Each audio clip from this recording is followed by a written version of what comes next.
तो आप लोग आज दुमका समाहरणालय आए थे, तो आप लोग क्या विषय को लेके आए थे, क्या मांग लेके आए थे? आप सबों को जोहार, जय झारखंड। आज हम लोग दुमका उपायुक्त कार्यालय पहुंचे हुए थे। झारखंड क्रांति सेना संगठन की टीम और जितने भी जेएसएससी के अभ्यर्थी है वे सभी।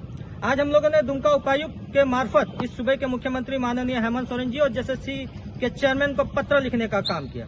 मामला और विषय ये था कि विगत 19 जुलाई जेएसएससी फील्ड वर्कर की परीक्षा ली गई, लेकिन ये जो जेएसएससी फील्ड वर्कर की परीक्षा ली गई, इसमें जो संथाली के जो विद्यार्थी थे, संथाली पेपर 2 का जो सवाल था उसमें 100 में से 40 सवाल आउट ऑफ सिलेबस थे और 4 सवाल जो थे वह गलत थे, उसके ऑप्शन को गलत दिखाया गया था। और अभ्यर्थियों का कहना है कि इस जो परीक्षा ली गई थी संथाली विषय में, ये इसका जो डिफिकल्टी लेवल था वो नेट स्तर का था, पोस्ट ग्रेजुएट स्तर का था, ग्रेजुएट स्तर का था, जिस कारण से वे जो है कि इस परीक्षा में बराबरी की लड़ाई और परीक्षा ये लोग नहीं दे पाए।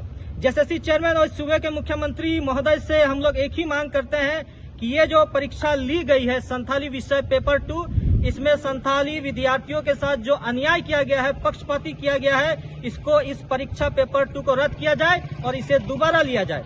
अखबार हमारे अभ्यर्थियों ने यह भी बताया था कि इसमें जो तथ्यों और सवालों को जो पूछा गया संथाली विषय के संदर्भ में, संथाली साहित्य, संस्कृति, लोक गाथाओं को गलत तरीके से तोड़ मरोड़ करके प्रस्तुत किया गया। कहीं ना कहीं ये संथाली साहित्य के साथ छेड़छाड़ करने का प्रयास किया गया है। हम सूबे के मुख्यमंत्री से मांग करते हैं कि मुख्यमंत्री साहब, आप भी इसी संथाल परगना क्षेत्र से आते हैं, आपके पूरे खानदान, आपका पूरा परिवार इसी संथाल परगना से राजनीति करता है, लेकिन दुर्भाग्य है यह है कि जेएसएससी फील्ड वर्कर में संथाली विद्यार्थियों को आज दर दर भटकना पड़ रहा है। आपसे विनम्र आग्रह है, निवेदन है कि इस विषय पे तत्काल संज्ञान लीजिए और इस मामले पे निष्पक्ष और कड़ी जांच करते हुए इसको तत्काल रद्द किया जाए और एक कमेटी बैठा करके जांच किया जाए कि आखिर संथाली जो विद्यार्थी थे जो संथाली पेपर 2 दिए हैं उनको इस प्रकार से क्यों इन लोग को झेलना पड़ रहा है।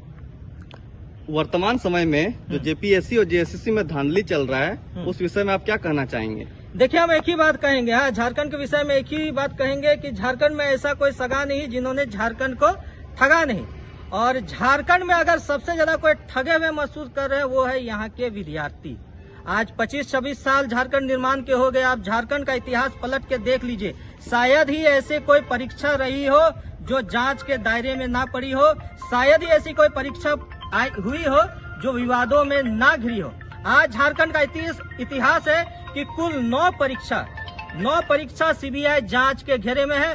9 परीक्षा के ऊपर जांच की तलवार लटक रही है और अभी जैसे ही जेपीएससी पीटी प्रीलिम्स की परीक्षा रद्द हुई, इसके बाद कुल जो 9 परीक्षाएं आयोजित होनी थी उसको भी रद्द कर दिया गया। ये बड़ा दुर्भाग्य है कि इस झारखंड निर्माण के लिए हमारे जो झारखंड क्रांतिकारियों थे उन्होंने अपने लहू से इस माटी को सींचा। उन्होंने एक उम्मीद थी कि जैसे ही झारखंड राज्य बनेगा यहाँ के हर वर्ग, छात्र, मजदूर, आम लोगों को उनका हक, अधिकार और बकाया मिल पाएगा। लेकिन दुर्भाग्य की बात यह है कि झारखंड निर्माण के 25-26 साल के बाद भी आज यहाँ के छात्र शोषित है। बाहरी लोग आकर के यहाँ पे नियुक्ति ले रहे हैं। मैं मुख्यमंत्री हेमंत सोरेन से कहना चाहता हूँ कि आप खुद को एक अगुआ सरकार कहते हैं। आप 2019 के पूर्व जब सत्ता में आए थे तो आपका सबसे बड़ा मुद्दा छात्र वाला मुद्दा था। छात्रों को आपने कॉन्फिडेंस में लिया था, बाकायदा आपने अपने मैनिफेस्टो में इस बात का मुखरता से और प्रमुखता से जिक्र किया था कि जैसे ही मैं सत्ता में आऊंगा नियमावली लाऊंगा। आज उस नियमावली का क्या हुआ? आपने कहा था कि पोस्ट ग्रेजुएट और ग्रेजुएट को मैं बेरोजगारी भत्ता दूंगा 5,000 और 7,000 रुपया। मुख्यमंत्री महोदय, उसका क्या हुआ? आज किस नीति नियमावली से यहाँ के परीक्षाओं में चयन किया जा रहा है, इसका कोई अता पता नहीं है।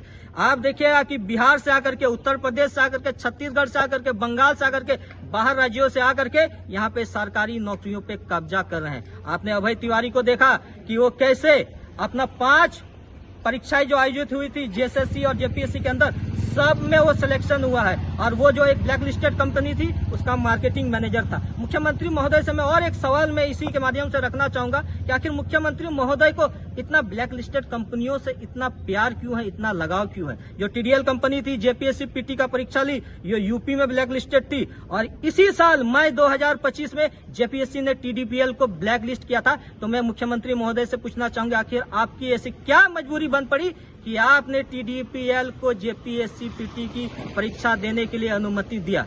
मैं मुख्यमंत्री महोदय से एक ही बात कहना चाहूंगा, आप छात्रों का वायदा लेकर के आप सत्ता में आए थे, लेकिन आज अगर सबसे ज्यादा पीड़ित है, शोषित है, जिसके साथ अन्याय हो रहा है, वो यहाँ के छात्र है। मुख्यमंत्री संज्ञान लीजिए, अन्य छात्र जैन जी आंदोलन के तर्ज पर जो दिल्ली में हुआ था, जहाँ धर्मेंद्र प्रधान को उखाड़ फेंकने का काम किया, धर्मेंद्र प्रधान को रेजिग्नेशन दिलाने का काम किया, वही काम यही झारखंड में हो सकता है। वक्त रहते सुधर जाइए, बाहरी बिहारियों के चंगुल में मत फंसे, उनके बातों में मत फंसे। हम ये लगातार देख रहे हैं कि मुख्यमंत्री खुद को एक अगुआ सरकार कहते हैं। अगुआ का सरकार मतलब यहाँ की आदिवासी मूलवासियों की सरकार, लेकिन दुर्भाग्य है कि उनके नीति नियम और उनका जो तरीका है उससे कभी भी अगुआ प्रतीत नहीं होता है। मैं मुख्यमंत्री से मांग करूंगा कि तमाम जितनी भी परीक्षाएं चल रही है उसमें तत्काल संज्ञान लिया जाए, चाहे जेपीएससी के अंतर्गत होती हो, चाहे जेएसएससी के अंतर्गत हो, उसमें हाई लेवल कमेटी बिठाइए, जांच कराइए, सीआईडी जांच करके यहाँ की जनता की आंखों में आईवास और धूल झोंकने का काम नहीं कीजिए।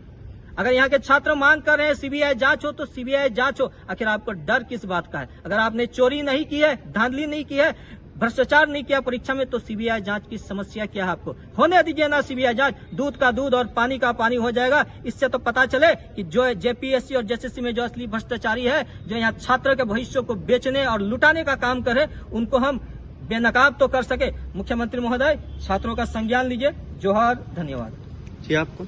मेरा नाम निखिल मुर्मू। धन्यवाद।